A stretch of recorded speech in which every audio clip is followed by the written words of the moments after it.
वालेकुम students. Biology first year chapter number 3 जो कि एंजाइम के बारे में है। हम फैक्टर्स पढ़ रहे थे जो कि एंजाइम की कंसंट्रेशन पर या एंजाइम की रफ्तार पर असरअंदाज होते हैं। दो फैक्टर्स हमने पढ़ लिए थे जी, एंजाइम कंसंट्रेशन और सबस्ट्रेट कंसंट्रेशन। तीसरा फैक्टर अफेक्ट ऑफ टेम्परेचर, के टेम्परेचर का क्या अफेक्ट होता है एंजाइम के रेट पर। तो बच्चे ये पेपर के लिहाज से बड़ा इंपॉर्टेंट है भाई। पेपर के लिहाज से आप कह सकते हैं कि very important question, VIP question है पेपर के लिहाज से। शॉर्ट क्वेश्चन बहुत बार इसमें पूछा जाता है इस टॉपिक से। वीआईपी है फॉर, हम कह सकते हैं कि शॉर्ट क्वेश्चन पेपर के लिहाज से बहुत इंपॉर्टेंट है। बच्चे टेम्परेचर के अफेक्ट को आपकी सहूलत के लिए मैं 3 पार्ट्स में डिवाइड करूंगा, यानी अफेक्ट ऑफ टेम्परेचर को हम 3 मैनर्स में स्टडी करेंगे। कितने मैनर्स में? 3 मैनर्स में। सबसे पहला मैनर जिसमें हम स्टडी करेंगे दैट इज जनरल रूल। सबसे पहले क्या है जी? General rule. एक आम लफ्ज़ों में हम क्या कह सकते हैं? कहता है जी, आम लफ्ज़ों में हम ये कहते हैं जब हम, कहता है आम लफ्ज़ों में ये बात है कि जब हम टेम्परेचर को इंक्रीज़ करेंगे। किसको इंक्रीज़ करेंगे? टेम्परेचर को। तो कहता है हीट विल इंक्रीज़। जनरली बात है ना कि जब हम टेम्परेचर को इंक्रीज़ करेंगे तो क्या इंक्रीज़ हो जाएगी? हीट इंक्रीज़ हो जाएगी, हरारत इंक्रीज़ हो जाएगी। और जब हरारत इंक्रीज़ होगी, हीट इंक्रीज़ होगी, kinetic energy of molecules increase. तो मॉलिक्यूल्स की क्या इंक्रीज़ हो जाएगी? काइनेटिक एनर्जी इंक्रीज़ हो जाएगी। अब आप फिजिक्स में पढ़ते हो काइनेटिक एनर्जी क्या होती है? किसी चीज़ के काम करने की, जो काम करने के दौरान जो एनर्जी यूज़ हो रही होती है, सर्फ हो रही होती है किसी भी फॉर्म में, वो उसकी काइनेटिक एनर्जी है। ठीक है। फॉर एग्जांपल मैं बोर्ड मार्कर को नीचे गिराता हूँ तो नीचे ये जिस एनर्जी से गिर रही है, जिस एनर्जी से ये नीचे गिर रही है, वो इसकी क्या है जी? काइनेटिक एनर्जी, यानी मूवमेंट की वजह से एनर्जी। कहता है हम टेम्परेचर इंक्रीज़ करेंगे, क्या इंक्रीज़ होगी? हीट इंक्रीज होगी तो क्या इंक्रीज होगी? Kinetic energy. और जब मॉलिक्यूल तेजी से मूव करेंगे, काइनेटिक एनर्जी कहते हैं मूवमेंट वाली एनर्जी को, जब मॉलिक्यूल तेजी से मूव करेंगे तो कहता है rate of reaction will also increase.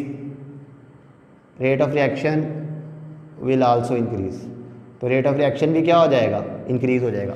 अब आप लोगों ने मेरे साथ साथ रिकॉल करना है, temperature increase, heat increase, kinetic energy increase, rate of reaction increase, लेकिन शर्त, condition, but up to certain limit. लेकिन एक लिमिट का ख्याल रखना है आपने हर चीज़ में। वो कहते हैं ना इंग्लिश में, excess of everything is bad. हर चीज़ अगर ज़्यादा हो जाए तो वो खतरनाक हो जाती है। तो जनरल रूल में आप कुछ बातें याद रख लें। आप सबसे पहले टेम्परेचर को इंक्रीज़ कर रहे हैं। किसको इंक्रीज़ कर रहे हैं? टेम्परेचर को। क्या इंक्रीज़ हो रही है? हीट इंक्रीज होने से क्या इंक्रीज होती है? Kinetic energy. और काइनेटिक एनर्जी इंक्रीज होने से क्या इंक्रीज हो जाता है? मूवमेंट इंक्रीज होती है। तो ऑटोमेटिकली क्या इंक्रीज हो जाता है? रेट इंक्रीज हो जाता है, लेकिन एक लिमिट तक। बच्चे आप लोगों को पता है आपके जो बायो और केमिस्ट्री के टीचर्स होते हैं, अब मैं बायो का टीचर हूँ लेकिन मैं केमिस्ट्री भी पढ़ा सकता हूँ। ठीक है, क्योंकि मैंने बीएससी लेवल तक केमिस्ट्री पढ़ी हुई है। इसी तरह जो केमिस्ट्री के टीचर हैं वो बायो भी पढ़ा सकते हैं, क्योंकि उन्होंने बीएससी लेवल तक बायो पढ़ी हुई है, मास्टर्स में अलहदा हो जाते हैं। बच्चे बात सुने, मैं बेशक केमिस्ट्री पढ़ा सकता हूँ लेकिन मेरा स्पेसिफिक चीज़ क्या है? मेरी स्पेसिफिक चीज़ है जी बायोलॉजी। हर इंसान को अल्लाह ताला ने खास स्पेशलिटी दी होती है, यानी जिसमें वो बेस्ट होता है। वो कोई भी चीज़ हो सकती है, कोई भी स्किल हो सकती है। ठीक है, यानी आप काम सारे करते हैं लेकिन एक चीज़ ऐसी होती है जिसमें आप बेस्ट होते हैं। ठीक है, हम जनरल तो ये बात करते हैं कि टेम्परेचर इंक्रीज करने से हीट इंक्रीज हो रही है, काइनेटिक एनर्जी इंक्रीज हो रही है, रेट इंक्रीज हो रहा है, लेकिन एक टर्म वो बता रहा है यहाँ पे। ये मैंने बेस्ट वाली बात क्यों की? दूसरा पॉइंट ऑफ व्यू जिससे हमने टेम्परेचर को डिस्कस करना है वो है जी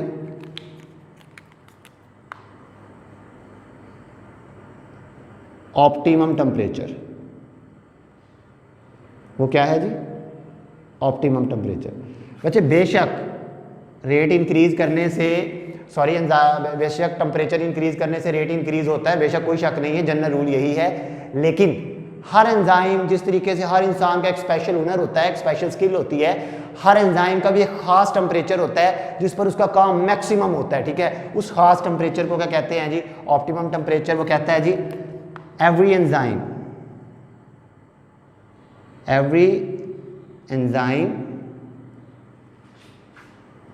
फंक्शन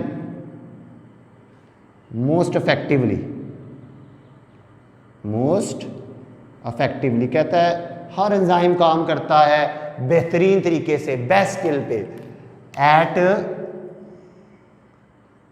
स्पेसिफिक टेम्परेचर। एक ख़ास टेम्परेचर पर, ठीक है। हर एंजाइम काम करता है बेस्ट वे में, at is best at specific temperature. उस ख़ास टेम्परेचर को हम साइंटिफिक टर्मिनोलॉजी में क्या कहते हैं जी? Called its optimum temperature. उस ख़ास टेम्परेचर को हम क्या कहते हैं जी? उस ख़ास टेम्परेचर को कहते हैं जी उसका ऑप्टिमम टेम्परेचर। फॉर एग्जांपल, ये बहुत इंपॉर्टेंट शॉर्ट क्वेश्चन है बच्चे, इसकी एग्जांपल भी मैं आपको लिखवाता हूँ, पेपर के लिहाज से बड़ा इंपॉर्टेंट है ये शॉर्ट क्वेश्चन। इसकी एग्जांपल है जी हमारे पास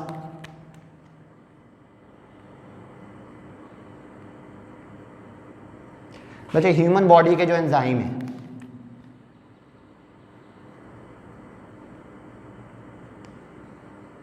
ह्यूमन बॉडी के एंजाइम्स का आप लोगों ने मोस्टली स्टूडेंट्स को ये बात पता होगी, ऑप्टिमम टेम्परेचर, जिस टेम्परेचर पर हमारी बॉडी सबसे अच्छे है, हमारे बॉडी के एंजाइम सबसे बेस्ट काम करते हैं, वो ऑप्टिमम टेम्परेचर क्या है जी? 37 सेल्सियस। कितना है? 37 सेल्सियस। या आपने एमसीक्यूज के लिए याद रखना है, टेम्परेचर को दो एस्पेक्ट से हमने देख लिया, जनरल रूल और ऑप्टिमम टेम्परेचर। जनरल रूल क्या था? Temperature increase, heat increase, kinetic energy increase, rate increase, लेकिन एक लिमिट तक। ऑप्टिमम टेम्परेचर, जिस तरह मैंने कहा जी मैं केमिस्ट्री भी बढ़ा सकता हूँ, ठीक है, मैं केमिस्ट्री भी बढ़ा सकता हूँ, मैं टीचर हूँ, लेकिन मेरी स्पेशलिटी, मेरे बेसिक क्या है जी? बायोलॉजी। जिस तरीके से हम एक जनरल बात तो कर देते हैं, लेकिन हर इंसान को अल्लाह ताला ने एक स्किल दी होती है। कहता है जी एक जनरल रूल तो है, लेकिन हर टेम्परेचर बेस्ट काम करता है एक स्पेसिफिक टेम्परेचर पर। उस स्पेसिफिक टेम्परेचर को क्या कहते हैं जी? Optimum temperature. For example human body का ऑप्टिमम टेम्परेचर कितना है जी? 37 सेल्सियस। बच्चे लास्ट पॉइंट जिससे हमने देखना है टेम्परेचर को, वो है जी डीनेचुरेशन। वो क्या है जी हमारे पास? डीनेचुरेशन। मैंने कहा था, स्टार्ट में कहा था कि हम टेम्परेचर को 3 पार्ट्स में डिवाइड करेंगे, तो तीसरा जो पार्ट है वो क्या है जी?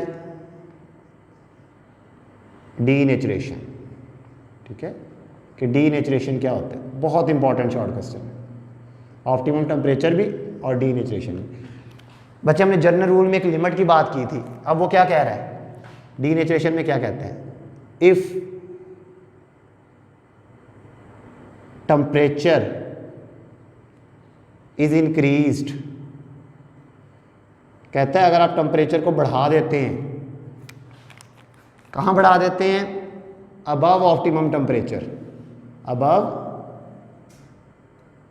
यानी आप लालच में पड़ जाते हैं, एंजाइम की स्पीड मैक्सिमम हो चुकी थी, लेकिन आपने फिर भी टेम्परेचर को बढ़ा दिया। ठीक है,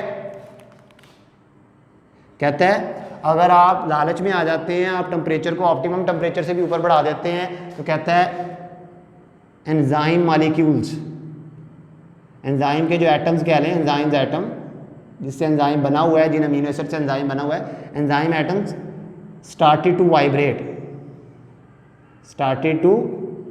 वाइब्रेट। वैसे यहाँ पे देखें, मैं कहता हूँ ये 4 मॉलिक्यूल मिलकर एंजाइम बना रहे हैं, 4 एटम्स मिलकर, आपने टेम्परेचर इतना इंक्रीज कर दिया कि ये मूव करने लग गए। पहले तो रेट इंक्रीज होता रहा, लेकिन अब ये इतने ज़्यादा मूव करने लग गए हैं कि एक दूसरे से टूट गया, इनके दरमियान बॉन्ड टूट गया, ये बिखर गए हैं। ठीक है, कहता है if temperature is increase above optimum temperature, enzyme atom started to vibrate, if vibration become too violent, if vibration become too violent, अगर वाइब्रेशन बहुत ज़्यादा खतरनाक हद तक बढ़ जाए,